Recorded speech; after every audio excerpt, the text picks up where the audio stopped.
All right, everybody. My name is Hunter Willis. Welcome to the August product updates here on the feature for Apptio.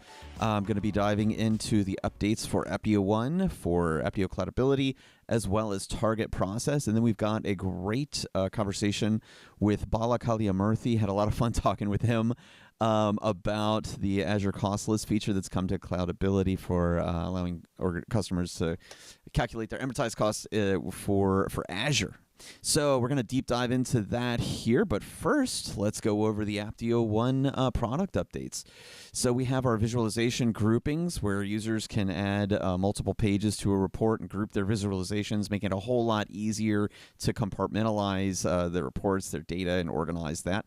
We also have additional out-of-the-box reports and an out-of-the-box report menu expansion for ApptioOne Plan, giving more options, covering more use cases in ApptioOne planning, but also in Apptio BI, we do have some more out-of-the-box reports on the way.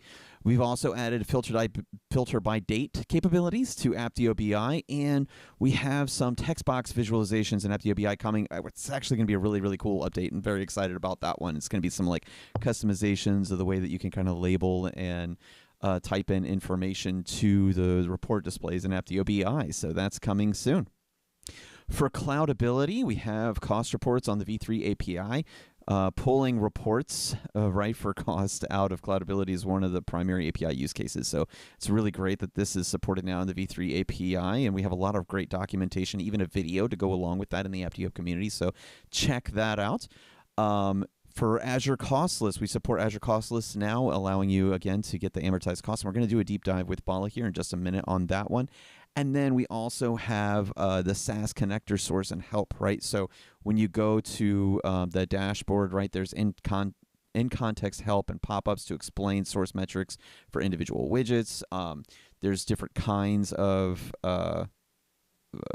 basically different options available on the connector source screen now. So essentially surfacing a lot more information about those Cloudability SaaS connectors to make it easier to understand how to set those up, how to work with those, and to understand what your current connections are. We also, for Cloudability, we had Cloudability views support of vendor dimensions for filtering, making it a lot easier to compartmentalize your vendor data in Cloudability, and then also update for container metrics support for Kubernetes 1.23. Now, on the way, we have a FinOps webinar with the FinOps Foundation and Here Tech that's going to be coming, so definitely take a look out for that. For Targetprocess, we have a Champions Kit that basically spells out business cases for personas, really helps communicate the value of Targetprocess and how organizations can benefit by using it for our partners, and any really enthusiastic champions that we have amongst our customers can use that for communicating those business cases.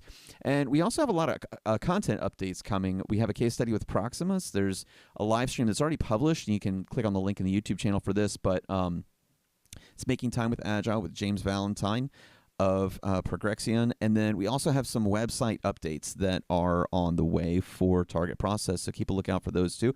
We actually have a lot of features that are really great for Targetprocess coming out over the next 2 months, but none of them made across the line for this. But stay tuned. We can talk about those here really soon. All right, so for the feature, our feature this month is with Bala Kaliamurthy, and we're going to be talking about those Azure Costless support. We're going to hop over to that conversation right now. All right, great. So we've got Bala on the line with us. Bala, tell us again your role here at Apptio with Cloudability, and talk to us about Azure Costless, the Costless and Cloudability to begin with, and why the Azure Costless is such a big deal. Wow. Hunter, that was a pretty big question, but I would just start with saying, my name is Bala Kaliamurthy. I'm a principal product manager here at Cloudability. I own a bunch of I would say pipelines within the platform. The one would be the container cost allocation, anomaly detection, the data pipeline, and some of the cross projects, cross product integrations. I own that as well. Coming to the Azure cost list, you're asking me why it's important, right?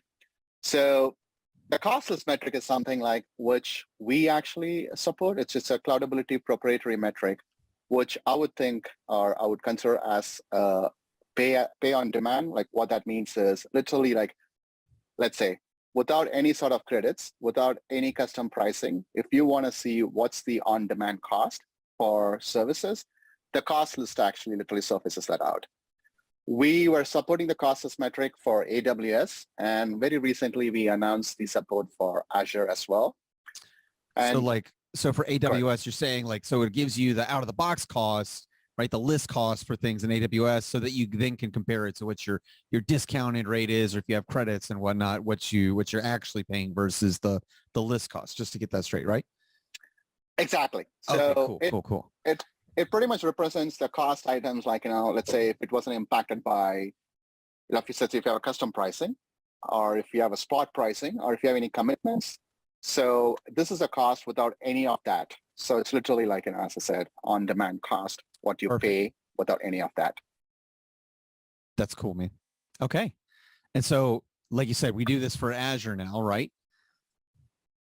We do it so we actually announced the support for Azure around July, though I would say it's very specific to compute and the database services. Not all services, but any services that's part of the Azure compute, Azure database, you would see the cost list out there. And our goal is to introduce it across all the services once Azure does it as well. So right now, we don't have that sort of pricing information available from the vendor, but the goal is once we have all that information, we will be supporting across all the services Azure currently supports. So just about whatever you're running in Azure, we'll be able to tell you what it costs, what the list price is, and then, yeah, what you're actually paying to show you your savings over time and let you plan for that too, right? Right. You're right. And so we have a lot of customers that are more heavily relying on Azure as we're moving forward, and this is bringing additional value to those customers. What do you think the biggest value point for this is? And what do you think when they're planning and they're doing these considerations, what do you think our customers are really looking at when they're trying to pull this costless data beyond just hey, what's my savings, right? That's true. One is actually understanding what they are paying for versus the original cost list, right? Another thing is also any efficiency initiatives. Let's say they are actually having a financial planning being done, forecasting, or they're doing a budgeting. It's easier then to have the costless metric. So that tells them the efficiency, right? What is how much do they actually forecast, and what is based on whatever agreements they add, let's say any custom pricing agreements, this is how much they saved. So it's very helpful from an efficiency initiative. And that's, I think, the biggest value. And under if I have to be a customer, if I look into Cloudability, I would actually use Costless for my forecasting, because that helps me understand how much am I saving based on the custom agreements I actually add with the vendor. That's awesome, man. Well, it's really, really great. Thank you so much for work. I know you've been working really hard on this one. I know the team has too. It's good to have you back on the feature. We had you on a few months ago. It's great to see you back too. So thanks for doing this again with us. Bala, is there anything else you want to say before we sign off here? No. I'm actually looking for feedback. If customers I've actually received a lot of good feedback from just the intracom messaging that's sent out in the platform. So I'm just looking forward to more feedbacks. If customers have anything on Azure Costless, or if they feel there's things that we could improve upon, always willing to listen. So feel free to reach out. That's fantastic. Yeah. And that's through customer success support and through the Apptio community. There's so many different ways. You can also comment on this video here, leave us some feedback there, or once it goes over to YouTube, leave some comments there as well. We always try to respond, follow up. So lots of different ways to reach out. Bala, thank you so much again. This was a fantastic conversation. Really appreciate it. And yeah, great Always update. Always a pleasure, Hunter. Thank you. Always. Right. Thank you. Take care, man. All right. All right, great. Thanks again, Bala, for joining us today. As always, for our customers, you can find product updates in the Help Center by going into Front Door and then clicking on the Help widget, hop into the Help Center there, and you can find the documentation under the What's new section in the Help Center.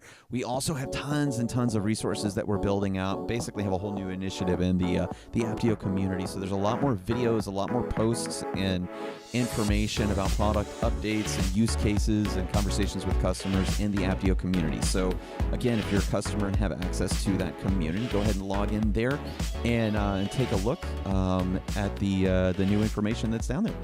Again, my name's Hunter Willis. Thanks for watching this month. We'll see you next month on the Feature Feature.